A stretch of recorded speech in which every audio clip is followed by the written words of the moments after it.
Bienvenue sur votre magazine RH. Au programme ce mois-ci, les nouveaux enjeux des RH pour 2012, le Web 2.0, un outil de cohésion, les actualités juridiques de la loi Cherpion, la France à la traîne en matière de représentation des femmes au sein des conseils d'administration ou des postes de direction. Retour également sur la convention Mondissimo, véritable succès les 13 et 14 mars dernier. Et enfin, les rendez-vous à ne pas manquer. Améliorer les performances et répondre aux besoins des collaborateurs, deux nouveaux enjeux des RH. Parmi les 100 décideurs et 110 collaborateurs interrogés par Marques International, 58% considèrent que l'automatisation des processus de gestion RH est un enjeu majeur, quand 51% mettent en avant l'harmonisation des pratiques RH au sein de l'entreprise. L'autre moitié souhaiterait un meilleur accompagnement dans sa mobilité interne. Mais l'étude ne s'arrête pas là, puisqu'elle révèle que la croissance du marché des logiciels et services associés au RH impose à la fonction un repositionnement. Les services RH doivent ainsi faire preuve d'innovation pour améliorer leurs performances. Et le Web 2.0 peut les aider et leur permettre de renforcer la cohésion tant sociale que professionnelle au sein de l'entreprise. Les collaborateurs et cadres managers exprimeraient des besoins forts vis-à-vis de la fonction RH en lien avec l'évolution de leurs pratiques. 50% pensent ainsi que la mise en place d'outils innovants faciliterait l'accès à distance à des informations et applications clés pour leur mission. La moitié d'entre eux aimeraient pouvoir accéder à distance à des applications RH en ligne. Les décideurs sont aussi 60% à penser que les réseaux sociaux d'entreprise favorisent le partage de connaissances et de savoir, ainsi qu'un meilleur partage de l'information entre RH et collaborateurs. Alors plus une minute à perdre, si ce n'est pas déjà fait, optez pour le Web 2.0. La loi Cherpion vous dit quelque chose ? Pour rappel, la loi Cherpion est la loi pour le développement de l'alternance et la sécurisation des parcours professionnels. Publiée en juillet 2011, elle a pour objectif de développer l'alternance, encadrer les stages, développer l'emploi dans les groupements d'employeurs et créer le contrat de sécurisation professionnelle.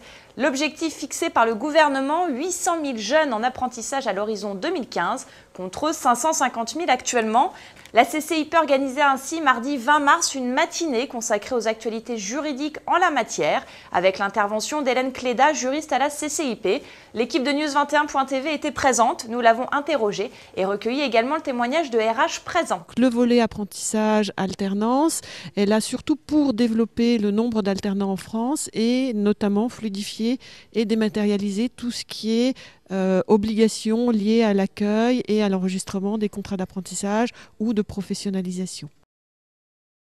En ce qui nous concerne, c'est apprécié comme une amélioration puisque ça nous permet notamment maintenant de pouvoir accueillir un même jeune dans le cadre d'un nouveau contrat pour une formation de niveau supérieur.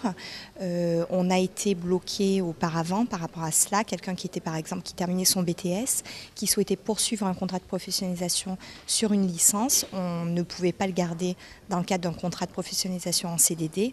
Maintenant c'est le cas, donc c'est quelque chose de favorable pour nous. Les femmes encore trop peu représentées dans les équipes de direction. À l'occasion de la Journée de la femme le 8 mars dernier, le cabinet d'audit Grant Thornton a publié son étude internationale Business Report. Et la France n'est pas le meilleur élève. La moyenne progresse peu, malgré la loi du 27 janvier 2011 relative à la représentation équilibrée des femmes et des hommes au sein des conseils d'administration, instances de gouvernance et direction de sociétés cotées.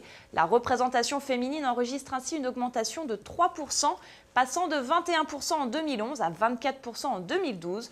Nous sommes loin des 46% de femmes parmi les cadres supérieurs en Russie ou les 36% de femmes occupant des postes de direction en Italie. La France avait jusqu'à fin janvier 2011 pour établir des plans d'action sous peine de pénalité.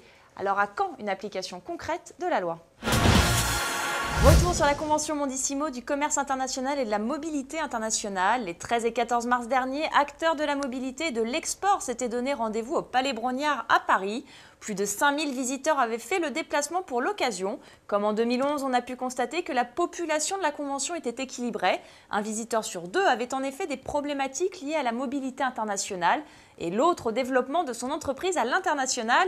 Plusieurs temps forts ont rythmé la convention, comme la remise du trophée RH à l'international, par Jean Deté, directeur international d'Europecar, à Anne Boucher, responsable mobilité groupe et mobilité internationale à la SNCF, récompensée ici pour la qualité de la politique de mobilité internationale de son groupe. La SNCF, considérée par le plus grand nombre comme un groupe national, prend ici toute sa dimension hors de nos frontières.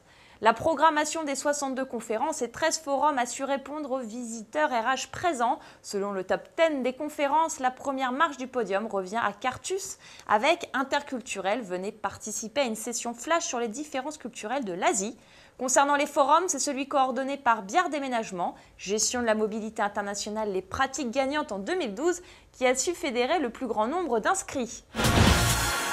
La 9e vague du sondage Expatrier votre vie nous intéresse, parrainé par Europcar si prévu et le CLES, nous enseigne que l'insatisfaction des salariés quant à la façon dont ils sont gérés est malheureusement toujours stable. Ils sont en effet plus de 1 sur 3 à être mécontents, et ce depuis 2006. À noter également, la principale raison d'insatisfaction quant à la gestion des RH serait l'absence de gestion du retour. Cette raison, déjà invoquée depuis 2006, prend ainsi de l'ampleur avec plus 14 points. Pour découvrir les résultats dans leur intégralité, veuillez vous rendre sur le site de Mondissimo et cliquer sur le lien Enquête et sondage. Du côté des rendez-vous, Itinéraire RH part en tournée. Pour sa 6e édition, plus de 50 campus seront investis dans 19 villes françaises jusqu'au 30 mars 2012. L'objectif, informer les étudiants et leur expliquer ce que sont les carrières ressources humaines d'aujourd'hui et leurs différentes implications dans l'entreprise. Étudiants à Lille, Paris, Rennes ou Strasbourg, venez vous informer des débouchés, des rémunérations proposées et des compétences requises. Retenez les 3 et 4 avril prochains dans vos agendas. La 23e édition du congrès HR revient au Pré Catelan dans le 16e arrondissement de Paris. 650 décideurs RH de grandes entreprises sont attendus, ainsi que 90 intervenants et 20 sessions thématiques consacrées aux nouvelles actualités RH. Numéro de téléphone et adresse email s'affichent sur votre écran pour plus de renseignements. On terminera ce magazine avec un livre, Choisir la paix, écrit par Christine Marsan, psychologue et psychothérapeute, mais également coach et consultante en entreprise. Une invitation à atteindre la paix intérieure et ainsi gérer au mieux les conflits éventuels qui pourraient survenir au sein de votre entreprise. Un ouvrage qui devrait intéresser les DRH adeptes des méthodes non conventionnelles. Merci de nous avoir suivis et à bientôt.